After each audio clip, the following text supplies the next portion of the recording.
జ్యోతిషాస్త్రరీత్యా ద్వాదశాస్త్రంలో 3వ రాశి అయినటువంటి మిథున రాశి మిత్రులారా, మృగశిర నక్షత్రం 3, 4 పాదములు, ఆరుద్ర నక్షత్రం 1, 2, 3, 4 పాదములు, పునర్వసు నక్షత్రం 1, 2, 3 పాదాలకు జన్మించిన మీరు మిథున రాశి వారిగా పరిగణించబడుతున్నారు. ఈ నెల మీకు శుభాశుభ ఫలితాలు ఎలా ఉన్నాయి అంటే, గోచార గ్రహస్థితుల ప్రకారం లగ్నంలో రవి గురువులు, ద్వితీయంలో కుజుడు, తృతీయంలో కేతువు, భాగ్యస్థానంలో రాహువు, ధనస్థానంలో శని, లాభస్థానంలో శుక్రుడు, వ్యయస్థానంలో రవి ఉన్నారు. ఆదాయానికి లోటు ఉండదు.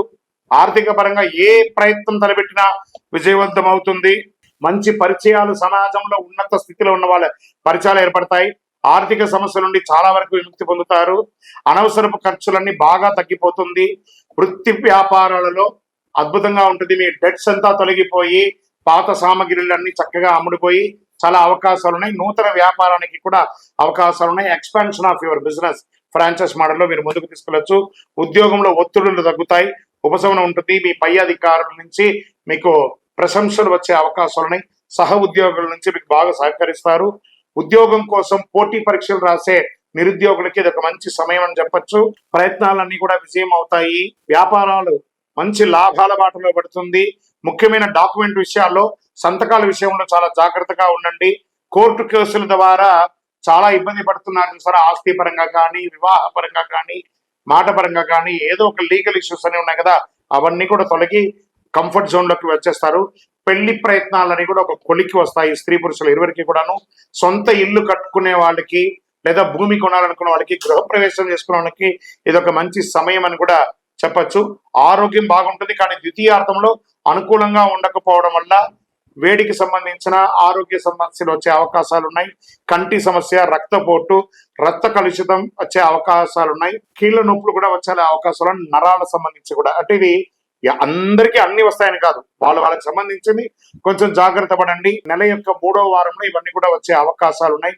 విద్యార్థులు పోటీ పరీక్షలు రాసే వాళ్ళకి చాలా అద్భుతమైనటువంటి అవకాశాలు ఉన్నాయని కూడా చెప్పొచ్చు. షేర్ మార్కెట్ ట్రేడింగ్ చేసే వాళ్ళకి ఫస్ట్ 3 వారాలు చాలా అద్భుతంగా ఉంది. ఆఖరి వారం చాలా జాగ్రత్తగా ఉంది. వ్యవసాయదారులకి మంచి సమయం చెప్పొచ్చు.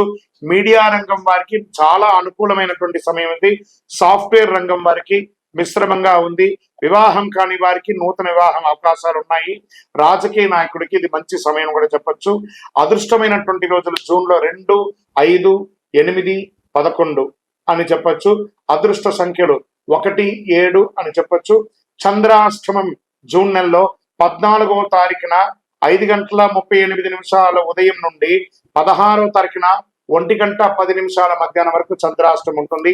ఈ 2.5 రోజులు వాహనం నడిపేటప్పుడు జాగ్రత్త, సంతకం పెట్టేటప్పుడు జాగ్రత్త, ఇతరులతో మాట్లాడేటప్పుడు జాగ్రత్త జాగ్రత్త జాగ్రత్త. మరి ఈ నెల ఏమైనా పరిహారం చేసుకోవచ్చా అంటే, శివుడికి ప్రదోష కాలంలో సోమవారంలో, గురువారంలో సాయంత్రం, ప్రదోష కాలం అంటే బిట్వీన్ 6 to 6:30 అంటారు. ఆ ప్రదోష కాలంలో వెళ్ళి అభిషేకం చేయండి. మీ వయస్సు ఎంత ఉందో అన్ని నువ్వుల నూనెతో దీపం వెలిగించండి. మీ ఇంటి లెవెల్పుని ప్రార్థన చేసుకోండి. ఎక్కువ అనుగ్రహం పొందడానికి అతి శక్తివంతమైనటువంటి కరుంగాలిమాలను ధరించండి. ఈ కరుంగాలిమాల మంచి సర్టిఫికేట్ ఉన్నది. 48 రోజులు పూజ అయినది మన సంస్థ ద్వారా అందిస్తున్నాము. దాన్ని పొందండి. ఇంకనూ మీ వ్యక్తిగత జాతకం తెలుసుకోవాలనుకున్న వాళ్ళు మా కింద ఈ నంబర్కి మీ యొక్క date of birth, time of birth, place of birth, మీ పేరుతో సహా పెట్టండి. కాల్ చేయకండి, మా అడ్మిన్స్ మీకు రిప్లై ఇస్తారు. విజయోస్తు. షేర్ చేయండి, లైక్ చేయండి, సబ్స్క్రైబ్ చేయండి. మరిన్ని వీడియోల కోసం బెల్ సింబల్ పై క్లిక్ చేయండి.